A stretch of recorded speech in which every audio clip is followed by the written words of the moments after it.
सुप्रभात दोस्तों, कैसे हैं आप सब। चलिए आज हम नई शुरुआत करते हैं। किससे? देखिए, आज मैं आपको सूर्य देवता के उगते हुए दर्शन करवा रही हूँ।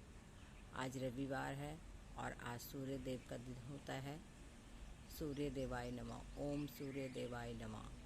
हमें अपने जीवन में अपना ये रोज़ का एक लक्ष्य बनाना चाहिए कि जिस दिन का वार हो उस दिन के प्रभु की आराधना करनी चाहिए। तो जो रविवार का दिन है वो किसका दिन है? सूर्य देवता का दिन है।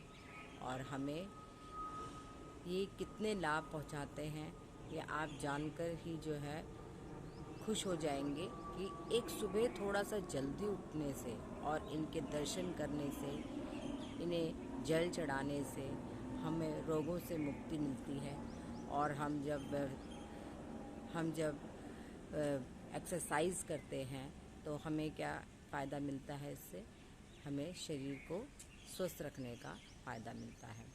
और इस तरीके से हमें सूरज के बहुत से लाभ होते हैं। यदि हम एकटक कुछ क्षण भी सूर्य की ओर आँखों से देख लेते हैं तो हमारी आँखों की रोशनी जो है वो मजबूत होती है। लेकिन आप तो जानते ही हैं कि सूर्य को एकटक निहारना कितना मुश्किल होता है, क्योंकि जो इसकी शक्ति होती है, जो इसकी गर्मी होती है उसकी वजह से। लेकिन ये एक प्राकृतिक नियम है, आप इसे अपनाएं।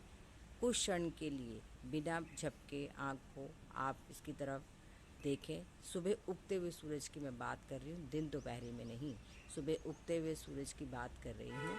उस समय आप इसको देखें तो इससे आँखों को बहुत लाभ मिलता है। और आप जब सैर करने जाएं या घूमने के लिए जाएं सुबह मॉर्निंग वॉक पे, कोशिश करें।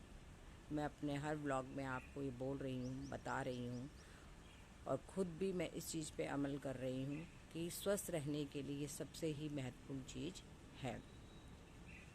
तो जब आप जाएं तो ढीले ढीले वस्त्र पहनें ताकि शरीर को भी हवा और धूप लग सके। जैसे आपने देखा होगा कि लोग बीच के किनारे, नदी, सागरों के किनारे धूप लेने के लिए बैठे होते हैं, लेटे होते हैं कि उनके शरीर को धूप मिले। तो हम ऐसा तो नहीं कर सकते हैं रोज़मर्रा में। तो हम क्या कर सकते हैं? हम ढीले ढीले वस्त्र पहनकर जब सुबह की हवा चल रही होती है, क्योंकि हमारे शरीर को भी ये पंच तत्व चाहिए होते हैं, हवा, धूप, पानी, ये सब चीज़ें हमें चाहिए होती है। तो इसके लिए हम ढीले ढीले वस्त्र पहनकर जो है वॉक कर सकते हैं, जिससे हमारे शरीर को हवा और धूप मिल सके। और हम टहल सकते हैं, वॉक कर सकते हैं, जिससे हमारे शरीर को स्वच्छता भी मिले और हमें ये प्राकृतिक आनंद भी प्राप्त हो सके। प्रकृति के दोस्तों इतने फ़ायदे हैं ना कि अगर आप गिनने पे आएंगे तो आप कहेंगे प्रकृति ने हमें इतना कुछ दिया और हम प्रकृति को क्या दे रहे हैं? सिवाय प्रदूषण के हम प्रकृति को कुछ नहीं दे रहे हैं। देखिए कैसे सूरज चढ़ता जा रहा है ऊपर। रोज़ की अपनी ड्यूटी पे वो आता है, उसके लिए कोई संडे, मंडे, ट्यूसडे, वेडनेसडे कोई दिन छुट्टी नहीं होती, कोई इंटरनेशनल हॉलिडे नहीं होता, कोई नेशनल हॉलिडे नहीं होता। वो अपनी ड्यूटी पे, अपने काम पे निरंतर चलता रहता है। और यही सबक अगर हम प्रकृति से ले लें और देख लें कि अगर हम भी अपने यही काम, जो हमारे डेली के काम हैं, उनको प्रॉपरली करते रहें और जो है जीवन का आनंद भी लेते रहें, स्वस्थ रहें, तो हमें कितने फ़ायदे होंगे और हमें ज़िंदगी जो है वो बहुत ही अच्छी लगने लगेगी। सिर्फ़ एक नियम की ज़रूरत है, एक टाइम टेबल की ज़रूरत है। अगर हम टाइम टेबल के अनुसार कार्य करेंगे तो हमारे सारे कार्य सिद्ध होंगे। तो दोस्तों, इसी तरीके से हम आपस में विचार करते रहेंगे, एक दूसरे से बात करते रहेंगे। मेरे इस ब्लॉग का मकसद सिर्फ़ एक ही है कि हम आपस में बातें करें, अपने विचारों को एक दूसरे से आदान प्रदान करें। और अगर आपके पास कोई सुझाव है, कोई सुझाव देना चाहते हैं या कुछ और बताना चाहते हैं तो कृपया बताएं ज़रूर, अवश्य।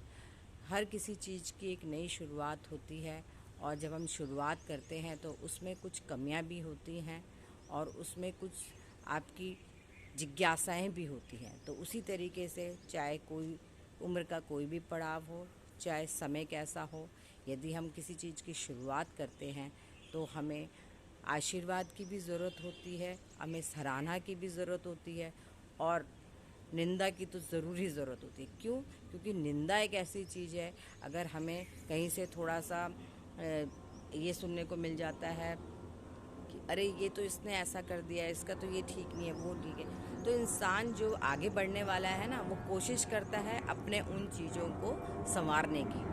और जो दूसरे तरीके के इंसान होते हैं जिन्हें पसंद नहीं आता कि अरे क्यों बोला इसने मेरे लिए ऐसा, तो वो क्या करता है, वो अपने आप को उस चीज़ में जटिल कर लेता है, नहीं मेरा ही सही है। लेकिन ऐसा नहीं होना चाहिए, हमें अपने व्यवहार में परिवर्तन लाना चाहिए और सीखना चाहिए। उम्र के हर पड़ाव में आप किसी ना किसी से कुछ ना कुछ सीखते हैं और किसी को अपना प्रेरणा स्रोत बनाते हैं, या कोई आपको अपना प्रेरणा स्रोत बनाता है। ऐसे ही ज़िंदगी चलती है। ज़िंदगी दोस्तों जीने का नाम है, और हमें तो इसे जीना है। कैसे? खुशी खुशी हंस के और सभी चीज़ों को देखते हुए। तो मिलते हैं कल अगले व्लॉग में। धन्यवाद। ओम सूर्याय नमः।